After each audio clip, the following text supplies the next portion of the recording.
Dutch Schultz sent 15 killers to Harlem. Only one walked out alive.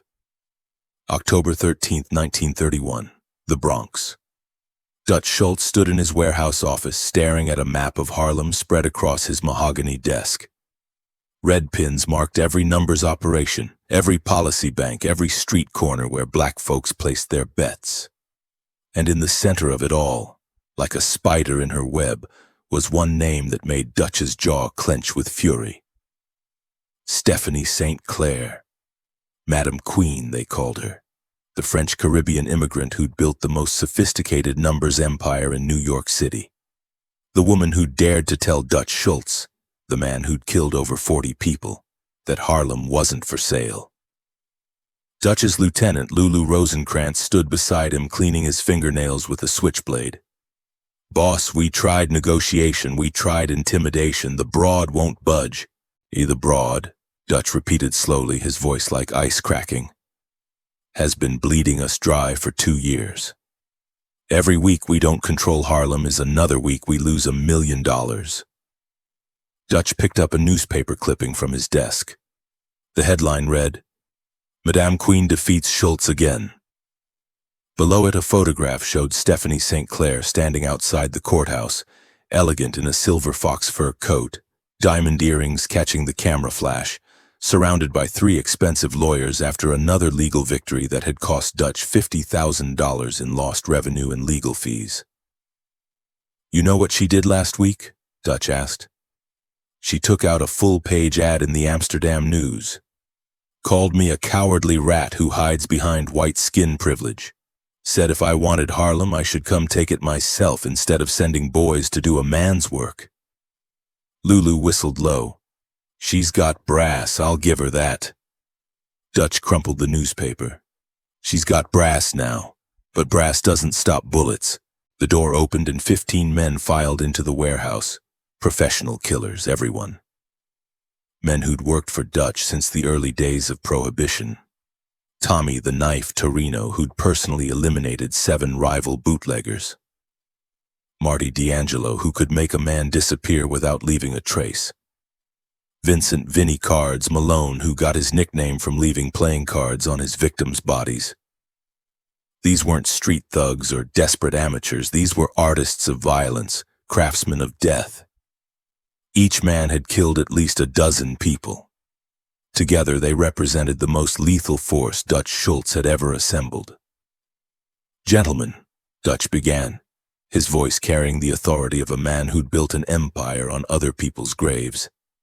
"Tomorrow night, we end this Harlem problem once and for all."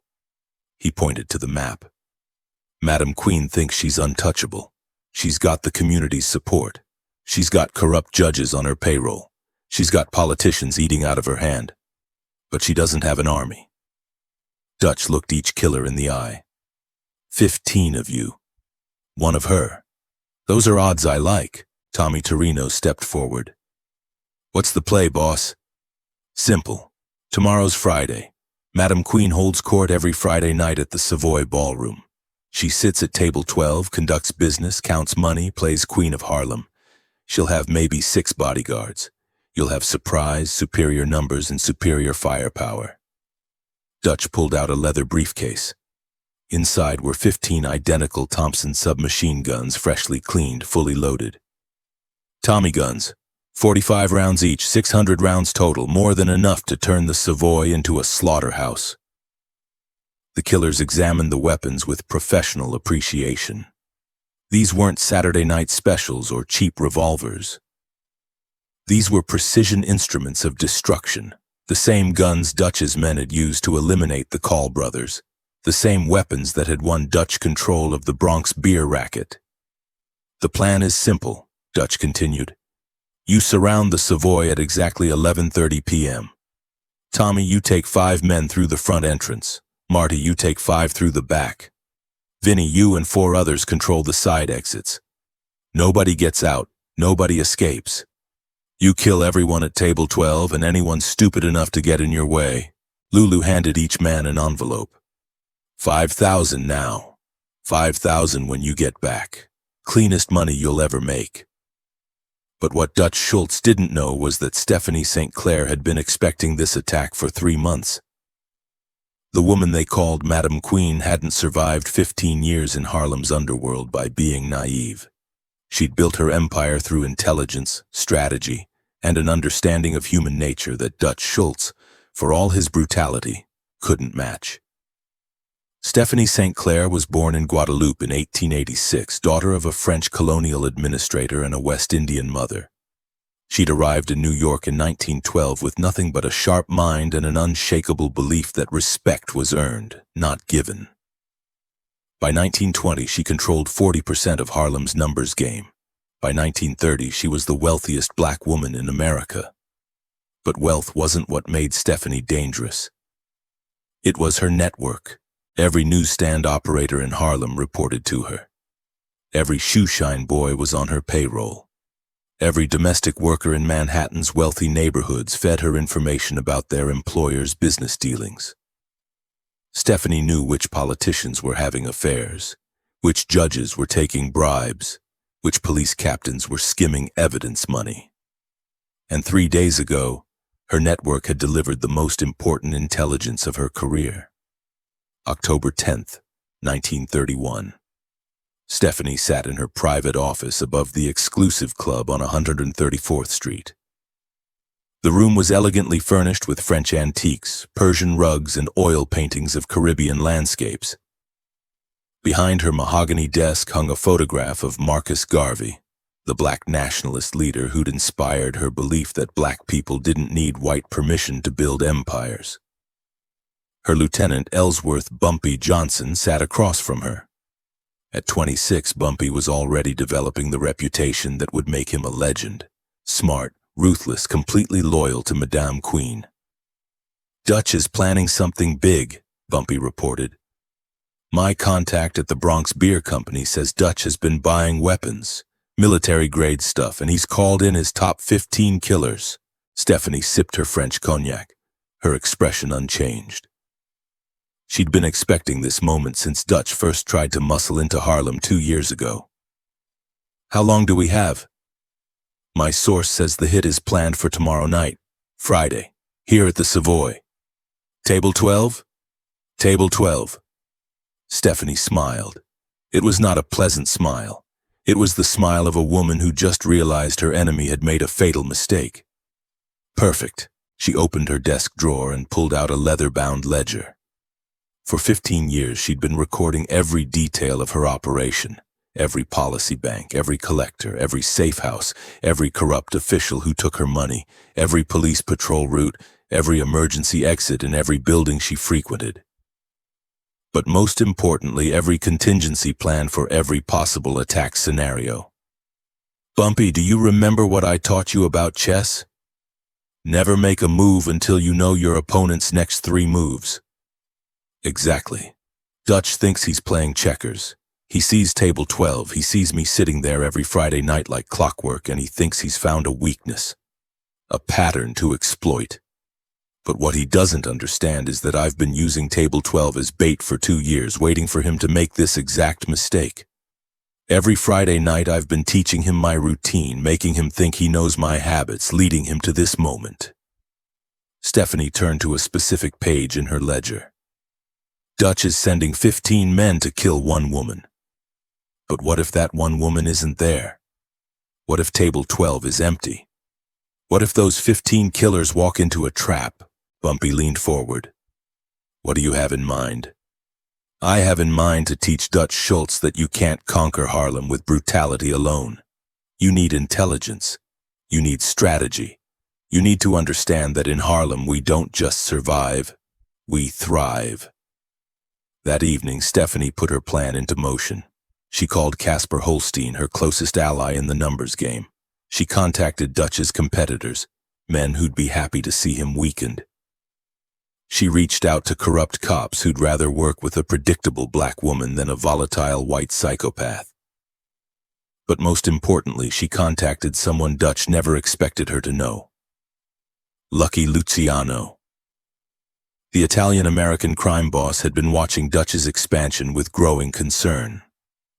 Dutch was unpredictable, violent, bad for business. If Dutch took Harlem, he'd control too much of New York's illegal economy. That made him dangerous to everyone, including the emerging Italian crime families. Mr. Luciano, Stephanie said over the phone, I believe we have a mutual problem. I'm listening. Dutch Schultz is planning to eliminate me tomorrow night. 15 men, military weapons. If he succeeds, he'll control all of Harlem's revenue streams. That's approximately $2 million per year that won't be available for partnerships with other organizations. There was silence on the line. Then, what do you need? Nothing. Just wanted to inform you that tomorrow night Dutch Schultz is going to lose 15 of his best men. And when that happens, he's going to be vulnerable. Weak. The kind of weak that creates opportunities for men with vision. I see. I thought you might. What happened next changed the balance of power in New York forever. October 14th, 1931, 11:15 p.m. The Savoy Ballroom was packed with Harlem's elite, musicians, businessmen, numbers runners, policy bankers. Jazz filled the air as couples danced under crystal chandeliers. At the center of it all sat Table 12, covered with a white tablecloth, surrounded by empty chairs. Dutch's 15 killers approached from 3 directions, just as planned. Tommy Torino led 5 men through the front entrance, pushing past the doorman with professional efficiency. The Thompson submachine guns were hidden under long coats, but the weight of the weapons made each man walk differently. Purposeful. Deadly. Marty D'Angelo brought his crew through the kitchen, past terrified cooks and waiters who dove for cover. Vincent Malone positioned his team at the side exits, blocking any escape routes. At 11:28 p.m., the 15 killers surrounded Table 12. The table was empty. No Stephanie St. Clair. No bodyguards, no money counting, no business meetings. Just an empty table with a single item in the center. A white envelope marked, for Dutch. Tommy Torino opened the envelope and found a handwritten note. Mr. Schultz, by the time you read this, your men are already dead. Welcome to Harlem. Madame Queen. That's when the lights went out. What Dutch Schultz didn't know, what he couldn't have known, was that the Savoy Ballroom had been designed with hidden passages.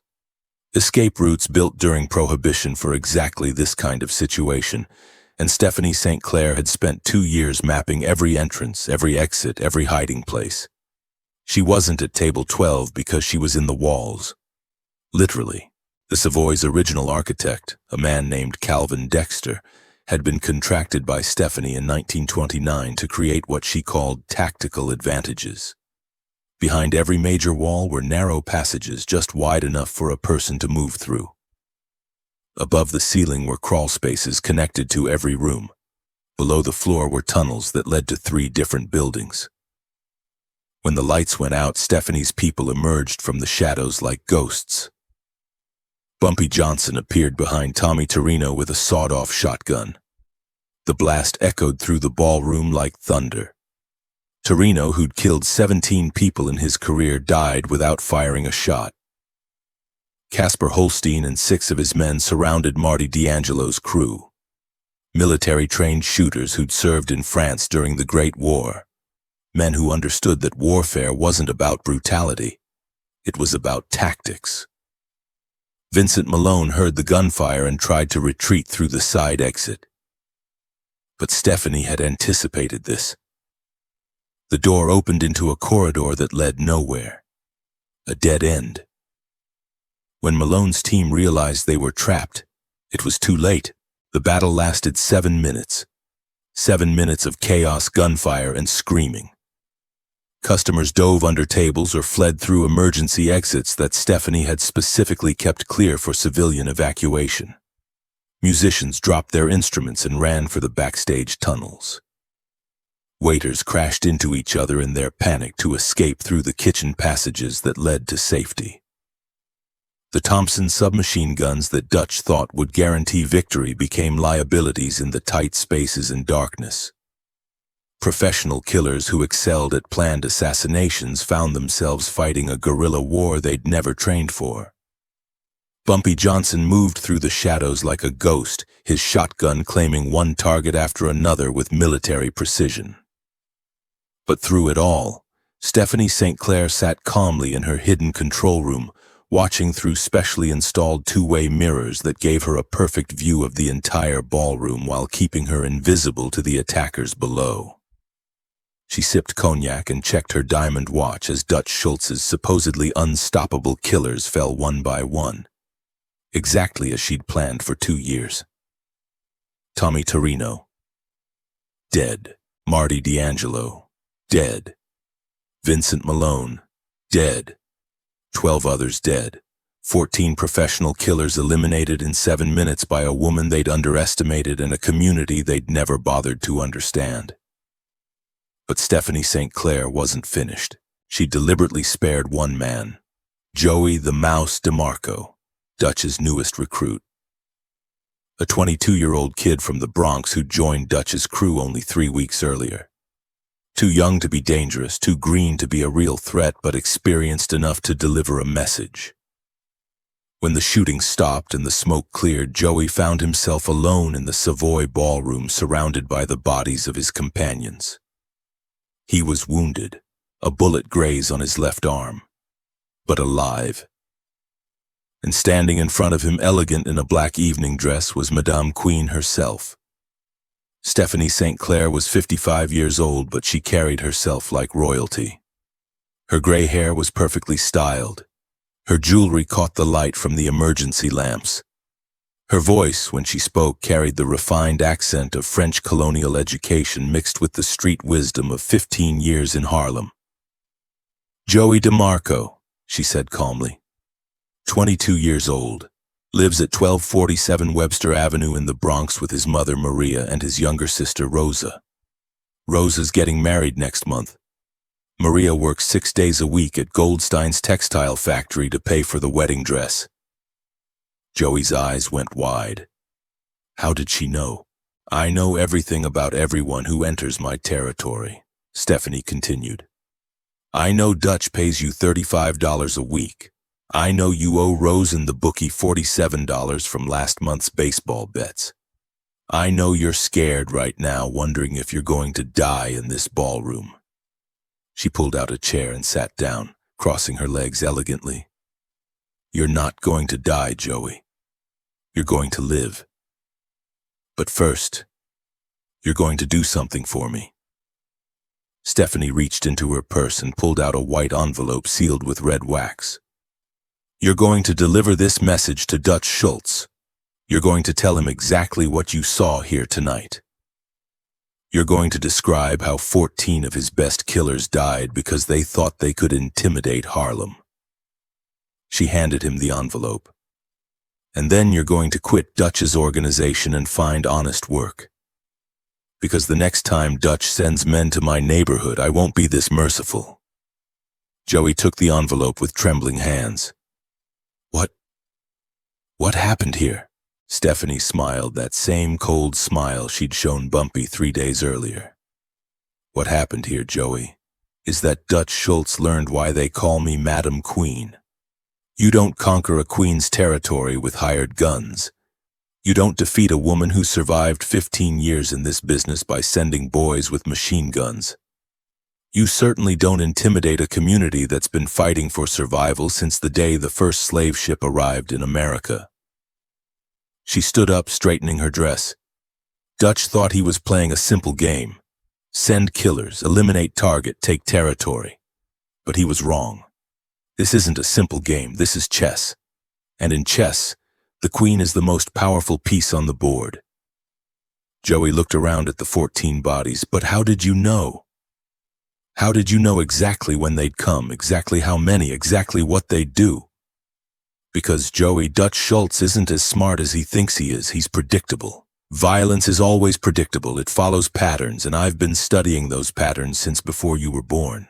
She walked toward the exit, then turned back. Tell Dutch that Harlem isn't territory to be conquered. It's a community to be respected. Tell him that Madame Queen didn't kill his men out of anger or revenge. I killed them to send a message. You can't buy respect, you can't steal dignity, and you certainly can't terrorize people into submission. Stephanie St. Clair walked out of the Savoy Ballroom at 11:47 p.m., leaving Joey DeMarco alone with 14 corpses and a sealed envelope that would change the course of New York's criminal history. The envelope contained a single sheet of paper with 4 sentences written in Stephanie's elegant handwriting.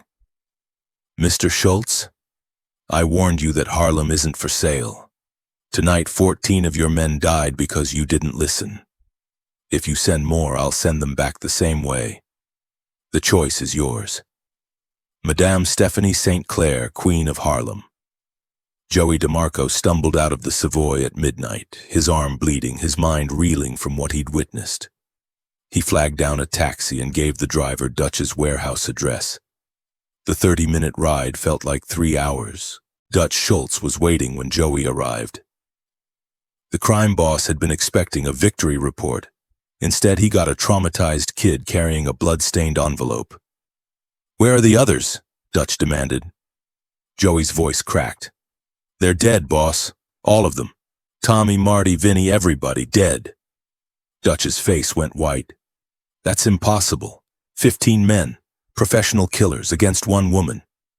It wasn't one woman, boss. It was like the whole building was against us, like Harlem itself was fighting back. The lights went out and they came from everywhere. From the walls, from the ceiling, from places that shouldn't have existed.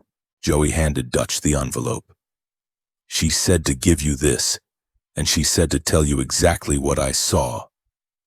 Dutch tore open the envelope and read the message. His hands were shaking. Not from fear. Dutch Schultz didn't know fear. But from something worse. The realization that he'd been outplayed. She knew. Dutch said quietly. She knew we were coming. Boss, she knew everything. My name, my address, my family. She knew about my gambling debts. She knew I was new to the crew. It was like she'd been watching us for months. Dutch crumpled the letter. She's just one woman running numbers in Harlem. With respect, boss, Joey said carefully. I don't think she's just anything. What I saw tonight, that was military precision, that was strategy. That was someone who'd been planning for this exact situation for years.